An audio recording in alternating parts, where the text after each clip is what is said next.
అన్నపూర్ణాదేవి పరమేశ్వరుని అర్ధాంగి పార్వతీదేవి అవతారాలలో ఒకటి. అన్నం అనగా భోజనం, పూర్ణ అనగా సంపూర్ణత. అందుకే అన్నపూర్ణాదేవి అంటే భోజనాన్నిచ్చే, భుక్తి, ముక్తులు ప్రసాదించే తల్లి.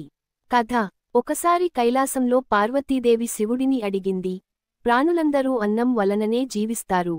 ఈ లోకంలో అన్నం ఎంత ముఖ్యమో నీకు తెలుసా అని. అప్పుడు శివుడు సన్యాస స్వభావంతో, అన్నం అనేది మాయ మాత్రమే. ఆత్మకు అన్నం అవసరం లేదు. ఆత్మ శాశ్వతం. అందువల్ల అన్నం అంత ముఖ్యమేమీ కాదు అన్నాడు. దీంతో ఆ తర్వాత శివుడే ఆకలితో తట్టుకోలేక పార్వతీదేవిని ప్రార్థించాడు. అప్పుడు పార్వతీదేవి వారాణసిలో, కాశీక్షేత్రం, అన్నపూర్ణాదేవి రూపంలో ప్రత్యక్షమై, ప్రజలకు ఆహారం ఇచ్చింది. శివుడు స్వయంగా భిక్షపాత్రతో వచ్చి, ఆమె ఇచ్చిన అన్నాన్ని స్వీకరించాడు. దీంతో శివుడికి తెలుసు అయింది, అన్నం అనేది మాయ కాదు, అది జీవులకే ప్రాణాధారం. అన్నం ద్వారా మాత్రమే జీవులు తమ ధర్మాలను ఆచరించగలరు అని. ప్రాధాన్యం: అన్నపూర్ణాదేవి కరోనా వల్లే ఈ లోకంలో అన్నదానం కొనసాగుతుంది. కాశీలో ఉన్న అన్నపూర్ణాదేవి ఆలయం ప్రసిద్ధి. అన్నదానం మహాదానం అని చెప్పటానికి కారణం కూడా ఇదే. అందుకే మనం ప్రతిరోజూ అన్నాన్ని పవిత్రంగా భావించి, వృధా చేయకుండా, ప్రాణానికి మూలం అన్నమే. మనిషికి ఎన్ని ధనాలు ఉన్నా ఆహారం లేకుంటే బతకలేడు. అన్నం పరబ్రహ్మ స్వరూపం అని వేదాలు పేర్కొన్నాయి. అన్నదానం నేరుగా ప్రాణదానం. డబ్బు, బట్టలు, బంగారం ఇచ్చినా వాటితో వెంటనే ప్రాణం నిలబడదు. కాని ఆకలితో అలమటించే వానికి అన్నం పెడితే, అది నేరుగా అతని ప్రాణాన్ని కాపాడుతుంది. అన్నదానం వల్ల క్షణంలో తృప్తి. ఎవరికైనా డబ్బు ఇచ్చినా వెంటనే ప్రయోజనం కలగకపోవచ్చు. కాని అన్నం పెడితే ఆ క్షణంలోనే తృప్తి, ఆనందం కలుగుతుంది. అన్నదానం చేయగలిగేది ప్రతి ఒక్కరూ. పెద్ద ధనవంతుడే కాకుండా, చిన్నవాడైనా ఒక గింజ. అందుకే అన్నదానం పుణ్యఫలం అపారమైనదిగా వర్ణించబడింది. కాబట్టి అన్నదానం అనేది భౌతిక, ఆధ్యాత్మిక రీతిలోనూ ప్రాణాధారమైన దానం. అందుకే దానాలన్నిటికన్నా గొప్పది. అన్నదాన మహిమ మహాభారతంలో ఒక కథ. ఒకసారి మహాభారత కాలంలో, అర్జునుడు కడవలలో పడి భిక్షాటన చేస్తూ జీవిస్తున్న ఒక బ్రాహ్మణుడిని చూశాడు. అతడు తనకు ఉన్న దానంతా పంచుతూ, తాను మాత్రం ఆకలితో కష్టపడుతూ ఉండేవాడు. అర్జునుడు ఆశ్చర్యపడి అడిగాడు, నువ్వు ఎందుకు ఇంత కష్టపడుతున్నావు?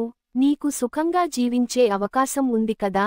అప్పుడు ఆ బ్రాహ్మణుడు అన్నాడు, ధనం తాత్కాలికం, కాని అన్నదానం చేసిన పుణ్యం మాత్రం నిత్యం నాతో ఉంటుంది. ఆకలితో ఉన్నవాడికి భోజనం పెట్టడం కన్నా గొప్పదానం లేదు. నేను ఆకలితో ఉన్నా సహించగలను, కాని మరొకరు ఆకలితో ఉన్నప్పుడు నేను చూసి సహించలేను.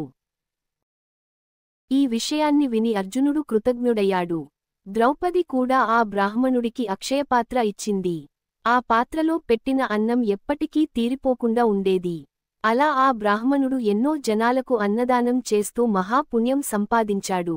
శాస్త్రవచనం: అన్నదానం పరమదానం. అంటే అన్నదానం అన్ని దానాలకన్నా గొప్పది. ఎందుకంటే అది ప్రాణరక్షణ. అన్నం అనేది మాయ కాదు, జీవనానికి ప్రాణాధారం. ఆకలి తీరితేనే భక్తి, ధ్యానం, జ్ఞానం సాధ్యం. అందుకే అన్నదానం దానాలన్నింటికన్నా గొప్పది అని శాస్త్రాలు చెబుతున్నాయి.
प्राणवल्लभे Under the boughs where the shadows ज्ञानवैराग्यसिद्ध्यर्थम् the wind hums songs at the break of day.